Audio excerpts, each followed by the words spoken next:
There are narcissistic gay men out there conning, scamming, fooling, and abusing their female partners while hiding their true orientation not only from their spouse but also from themselves. They live under the belief that there is no man more straight or more masculine than them. These are the men who walk with their chests puffed, talk confidently about their sexuality, call themselves alphas, and look down upon other men as weak, soft, or beaters. They are the textbook definition of toxic masculinity. But behind all of that noise, bravado, and projection is the truth they are terrified to confront. The truth that they are attracted to men. Today, we are going to talk about these narcissistic men in depth. The ones who genuinely believe they are not gay. The ones who have built an entire illusion around their identity to avoid dealing with the truth. But before we dive in, let me make one thing very clear. This episode is not against the rainbow community. This is a safe space for everyone, regardless of who you are, what your orientation is, or what your gender is. My intention behind discussing this topic is to expose these betrayers, these liars, and frankly, these weak men who sacrifice innocent women for the sake of their fake, carefully crafted and curated public image. Hi, I am Danish, a narcissistic abuse recovery professional. Welcome to my channel. Let's begin with understanding the psychology behind this denial. You see, narcissists are ashamed of anything that may shatter their perfect image, their false self. They don't build a real self, instead they create a false one, a grand idealized version of themselves.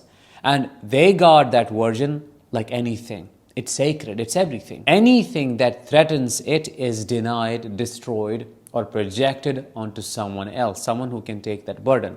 For some of these narcissistic gay men, the same sex attraction is the very thing they are most ashamed of. Instead of confronting it, what do? They pretend to be the opposite. They become hyper-masculine, aggressively straight, loudly anti-gay. They reject, mock, and even attack any man who dares to live freely and authentically because deep down they know they could never do the same. They cannot afford to be honest because their entire narcissistic supply, the attention, the admiration, validation, and acceptance, they have built all of it on a false persona. If they were to acknowledge their truth, what's going to happen? Their entire identity would collapse. It's a house of cards. So they do what narcissists do best. They pretend. They marry women. They start families. They create the image of the perfect, strong, masculine man. They talk about women like trophies. They overcompensate with bravado. And they talk about how much they love women. But do they? The truth is they do not actually desire their partners. They go through the motions. They play the part. But when it comes to intimacy, nowhere to be found. There is a coldness, an emptiness. You can feel it.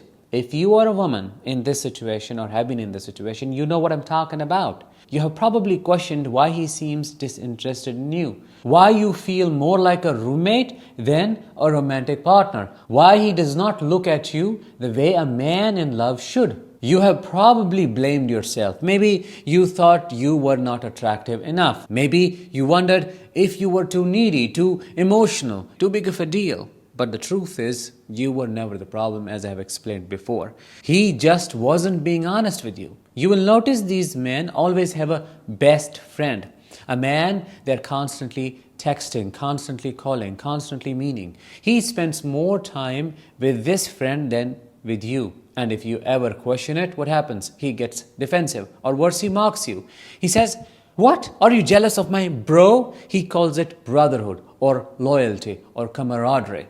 But it is not just that. You can feel it in your gut, can't you? You know when something is off. He will make comments about other men too. Subtle, dismissive, but there's always something underneath. He may say, "He's a good-looking guy, no homo," or he will joke, "If I were gay, I would totally go for him."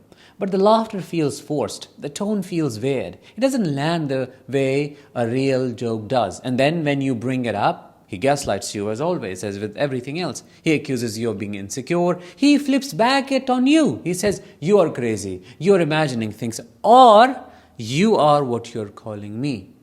Classic projection. But the truth is, he is the one projecting. This is how they protect the illusion. He throws his shame onto you, onto others. Every man who doesn't meet his standard of masculinity is gay. Every man who shows softness, empathy, or vulnerability is gay. Every man who sets a boundary or rejects him becomes the target of ridicule, because calling someone else gay is his way of keeping his own truth buried. And he does not just project onto men, he projects onto you. He tells you you are unattractive, that you are too needy, that you are too much. That's how he withholds affection, intimacy, and validation. He punishes you for not being able to satisfy a need that was never meant to be satisfied by a woman in the first place. But how does he get away with all of this? How does he suppress his arousal, his attraction, and his truth?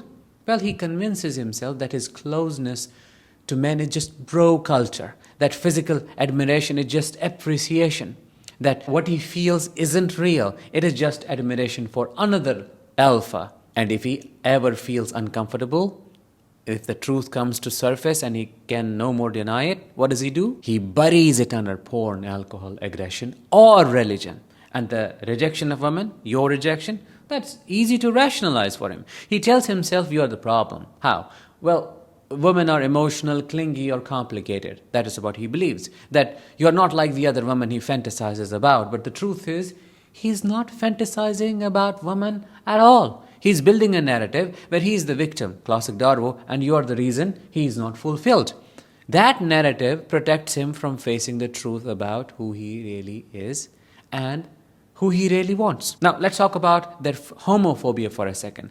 These narcissistic men are some of the most violently homophobic people you will ever meet, because they are not just defending an identity, they are defending a grand lie, a lie so deep they have built an entire life around it. And when you threaten it, when you bring up the truth, they react with rage, obviously. They insult, humiliate, and destroy anyone who mirrors their truth. Because if that person can live authentically, it forces them to confront the question they have spent their whole life running from. These men are not just narcissists, they're cowards. And the women they choose to marry, they're not lovers, they are props, they are sacrifices, tokens that help validate their fake image. You were never meant to be loved. I know it hurts to know, but you need to know that you were meant to be used. And that is the crazy real betrayal. Not just that he hid his orientation,